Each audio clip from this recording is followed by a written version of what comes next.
शासनानं 1ली ते 8वी पर्यंत विद्यार्थ्यांनी शाळेत निरंतर शिक्षण घ्यावं यासाठी गेल्या अनेक वर्षांपासून माध्यान्ह भोजनाची योजना सुरू केली आहे। मात्र गोंदियातील एका शाळेत सिलेंडर अभावी तब्बल 20 दिवसांपासून विद्यार्थी पोषण आहारापासून वंचित आहे। गोंदिया शहरातील डॉक्टर आंबेडकर विद्यालयातील हा प्रकार आहे। पाहूया नेमकं काय प्रकरण आहे। ही आहे गोंदिया शहरातील डॉक्टर आंबेडकर विद्यालय। या विद्यालयात जवळपास गावातील 36 विद्यार्थी हे शिक्षण घेत आहे। परंतु या चिमुकल्या बालकांना डिसेंबर महिन्यात 20 दिवस पोषण आहारच मिळाला नाही, तर जानेवारी महिन्यात 2 आठवड्यांपासून पोषण आहाराचा एकही दाणा विद्यार्थ्यांना मिळाला नाही। यामुळे विद्यार्थी शाळेत गैरहजर असल्याची माहिती शिक्षकांनी दिली आहे। नाही, आम्हाला 2 हप्त्यापासून जे अंडे कढी आणि जेवण नाही भेटलं आहे। कधीच अंडे कढी पण नाही भेटले। हो, 1-2 हफ्ते पहिले भेटत होतं, त्याच्यानंतर नाही भेटलं। 2 हफ्ते झाले नाही भेटत आहे जेवण, कधी मिळालीच नाही, आजपर्यंत कधी मिळाली नाही।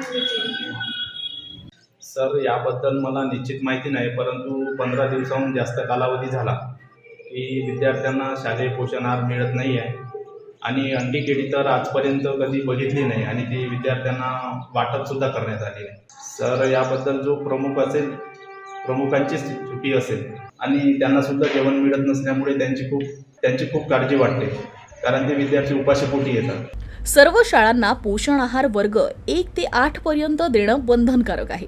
शासनानं ठरवून दिलेले असताना सुद्धा या विद्यालयातील मुख्याध्यापक सिलेंडर संपल्याचं कारण देत या विद्यार्थ्यांना 2 आठवड्यांपासून पोषण आहार बंद केलाय। त्यामुळे विद्यार्थ्यांचं शैक्षणिक नुकसान सुद्धा होतंय।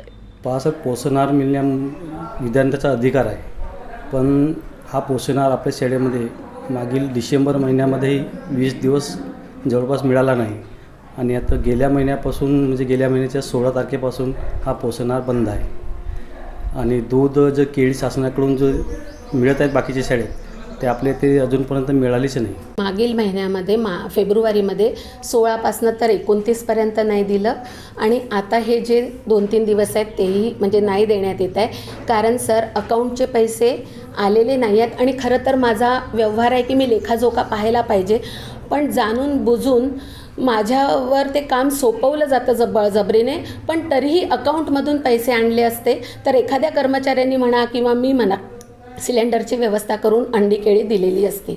म्हणजे जवळपास आता 15 ते 20 दिवस नाही मिळणार सर, कारण अंडी केळीचे पैसे तिथेच आहेत। आणि शिवाय सर, समजा आपल्याकडून आपण सिलेंडरसाठी पैसे दिले तर मग हा अधिकारही मुख्याध्यापकांचा आहे की त्यांनी समजा व्यवस्था केली सिलेंडरसाठी तर कदाचित निदान जे धान्य आहे त्याचं जेवण आपण देऊ शकतो।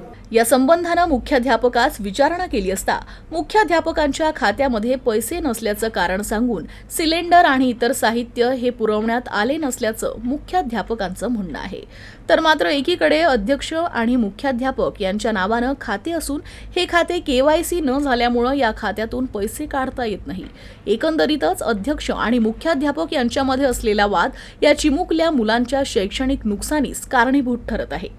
सर, पोषण आहार न मिळण्यामागचं कारण म्हणजे यापूर्वी जे अध्यक्ष आणि मुख्याध्यापक मिळून जो अकाउंट बनलेला आहे त्यांचं त्या ठिकाणी संयुक्त अकाउंट बनल्यामुळे दोघांची सिग्नेचर पाहिजे आहे पैसे काढण्यासाठी, परंतु या ठिकाणी नवीन आलेले जे नव्याने नियुक्त झालेले अध्यक्ष आणि मुख्याध्यापक यांच्यामध्ये समन्वय नसल्यामुळे किंवा त्यांची त्या ठिकाणी KYC न झाल्यामुळे त्या ठिकाणचा अकाउंटमधला पैसा काढता येत नाही। यामुळे आमच्याकडे पोषण आहार पूर्णपणे बंद आहे।